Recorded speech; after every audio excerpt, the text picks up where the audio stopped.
Selamat pagi, perkenalkan nama saya Muhammad Adam Alimami. Saya dari Fakultas Ilmu Keolahragaan dari jurusan Pendidikan Jasmani dan Kesehatan Offering A 2019.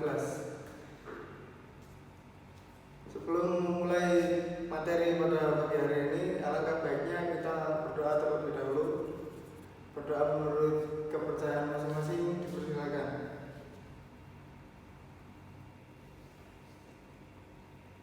Ya, selesai. Selanjutnya pada pagi hari ini saya akan menyampaikan materi tentang belajar dan pembelajaran. Tepatnya pengertian, definisi, makna, dan tujuannya. Apa itu belajar? Belajar adalah perubahan yang relatif permanen dalam perilaku atau potensi perilaku sebagai hasil dari pengalaman atau latihan yang diperkuat. Belajar merupakan akibat adanya interaksi, stimulus, dan respons. Seorang dianggap telah belajar sesuatu itu jika dia dapat menunjukkan perubahan perilakunya. Menurut teori, dalam belajar yang penting adalah input berupa stimulus. Nah, stimulus itu ada juga barengannya, yaitu output yang sebagai atau bisa berupa respon. Apa itu stimulus? Stimulus adalah apa saja yang diberikan oleh guru kepada pelajar, kepada siswa. Misalnya saya ini memberikan materi kepada anda semuanya, ya, itu dinamakan stimulus. Apa yang diberikan guru kepada pelajar atau siswa. Sedangkan respons berupa reaksi atau tanggapan pelajar terhadap stimulus yang diberikan oleh guru tersebut. Ya, respon itu adalah bisa dikatakan sebagai tanggapan atau setelah guru memberikan materi. Nah, reaksi dari para murid tersebut itu yang dinamakan respons. Proses terjadinya antara stimulus dan respon itu tidak penting untuk diperhatikan karena tidak dapat diamati dan tidak dapat diukur. Yang dapat diamati adalah stimulus dan responnya itu sendiri. Jadi untuk prosesnya tidak perlu diamati. Oleh karena itu, apa yang diberikan oleh guru stimulus dan apa yang diberikan oleh pelajar berupa respon tadi harus dapat diamati dan diukur.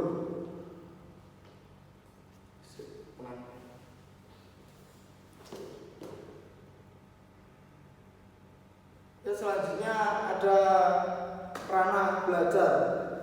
Belajar sendiri meliputi ranah kognitif, ranah afektif, dan ranah psikomotorik. Apa itu ranah kognitif, afektif, dan psikomotorik?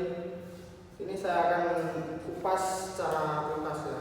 Semoga kalian bisa menerima penjelasan saya dengan baik. Ya, selanjutnya ranah kognitif. Ranah kognitif lebih kepada kemampuan berpikir seseorang. Ranah afektif lebih kepada kepribadian diri seseorang. Sedangkan ranah psikomotorik lebih kepada keterampilan gerak seseorang.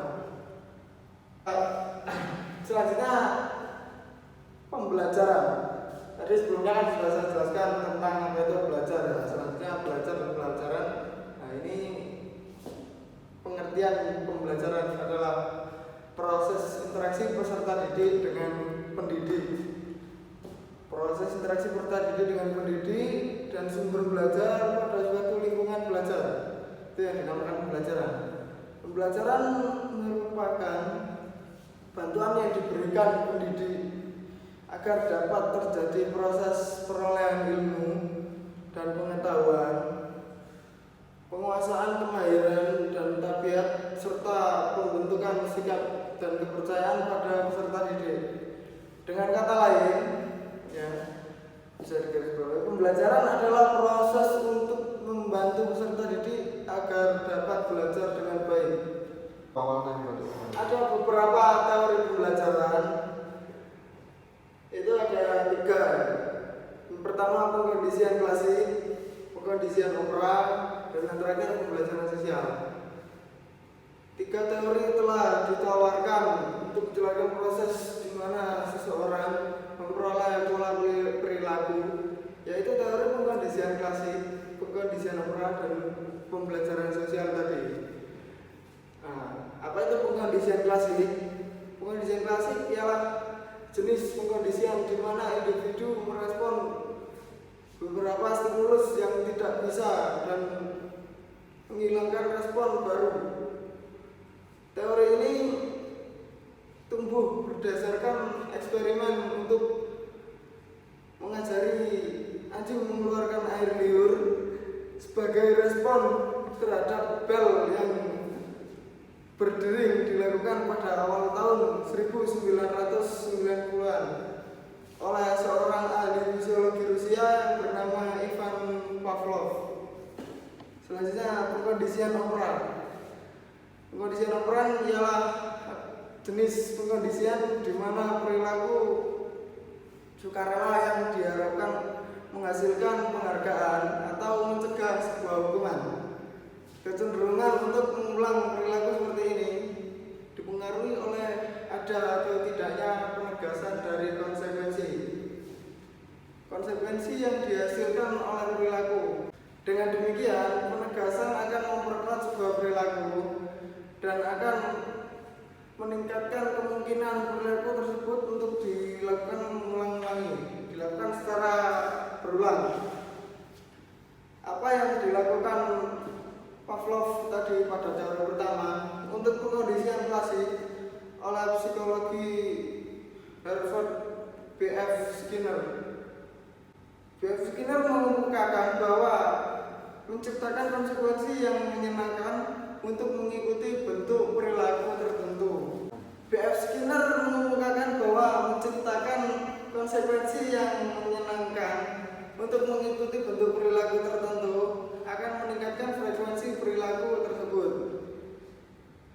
Pembelajaran sosial. Selanjutnya yang terakhir ini, pembelajaran sosial adalah pandangan bahwa orang-orang dapat belajar melalui pengamatan dan pengalaman langsung. Meskipun teori pembelajaran sosial adalah perluasan dari pengkondisian operan tapi teori sebelumnya. Teori ini berasumsi bahwa perilaku adalah sebuah fungsi dari konsekuensi. Teori ini juga mengakui keberadaan pembelajaran melalui pengamatan dan pentingnya persepsi dalam pembelajaran. Selanjutnya ya dari beberapa yang saya jelaskan tadi tentang belajar dan pembelajaran, ada juga teori dari pembelajaran. Ya, berikut ini adalah tujuan dari belajar. Tujuan dari belajar ialah sejumlah hasil belajar yang menunjukkan bahwa siswa telah melakukan tugas belajar yang umumnya meliputi pengetahuan, keterampilan, dan sikap-sikap yang baru yang diharapkan tercapai oleh siswa. Oke. Tujuan dari belajar sendiri yaitu deskripsi mengenai tingkah laku yang diharapkan tercapai oleh siswa setelah berlangsungnya proses belajar. Itu tujuan daripada belajar sendiri ya. Selanjutnya habis dari belajar kita ke pembelajaran. Tujuan pembelajaran pada hakikatnya adalah rumusan tentang perilaku hasil belajar. Nah, pembelajaran tadi ya bisa dikatakan rumusan tentang perilaku dari belajar. Itu tujuan pembelajaran. Nah, rumusan itu bisa berupa kognitif, psikomotor, dan afektif yang diharapkan untuk dimiliki dalam tanda kurung dikuasai oleh si pelajar tadi, si pelajar atau murid. Setelah si pelajar mengalami proses belajar dalam jangka waktu tertentu, jadi tujuan dari pembelajaran itu rumusan tentang perilaku hasil belajar yang diharapkan untuk dimiliki oleh si pelajar, si siswa yang